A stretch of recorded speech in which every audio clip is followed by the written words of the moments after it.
Datuk Darah Putih, Resilient Amidst Adversity, Folklore from Jambi. Once upon a time in Jambi, there was a kingdom.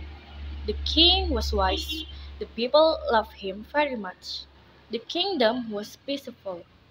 The king had a top commander. His name was Datuk Darah Putih.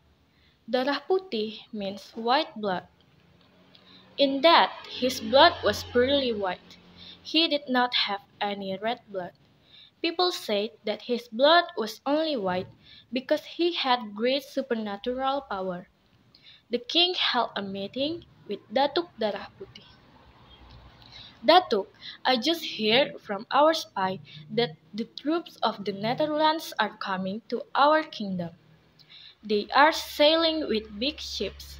I'm sure they brought a lot of soldiers. You're right, Your Majesty. They are coming and ready to occupy our kingdom. I'm ready to defend our kingdom, said Datuk Darah Putih.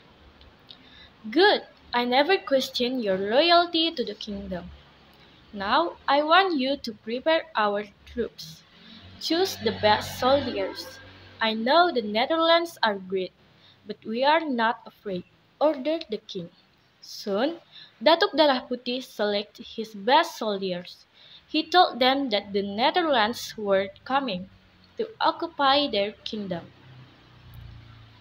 Datuk Darah Putih asked the soldiers to do their best.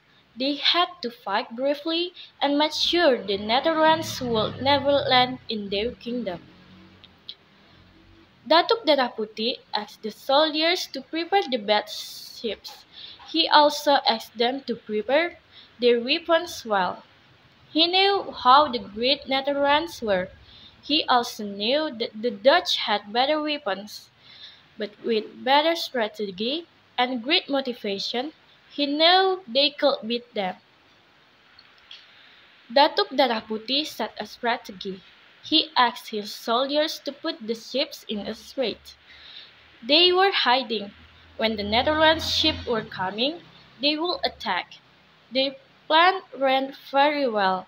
The Netherlanders were trapped. Datuk Darah Putih and his soldiers attacked the Dutch bravely. Soon, the Dutch left the place. All the soldiers were happy. They all hailed their commander, Datuk Darah Putih. However, Datuk Darah Putih did not seem to look happy. The soldiers were confused. What's wrong, Commander? We just won the battle. Why aren't you happy? Asked one of his soldiers. You're right. We just won the battle. But we have not won the war yet. This is just a start. They will come back with more ships, more soldiers, and more weapons, explained Datuk Darah Putih. He continued, but I don't want you to be scared. We can beat any enemies as long as we stick to each other and we have great motivation to always win. Datuk Darah Putih was right. Several weeks later, the Netherlanders came back. They came with more soldiers. Fortunately, Datuk Darah Putih had set a new strategy.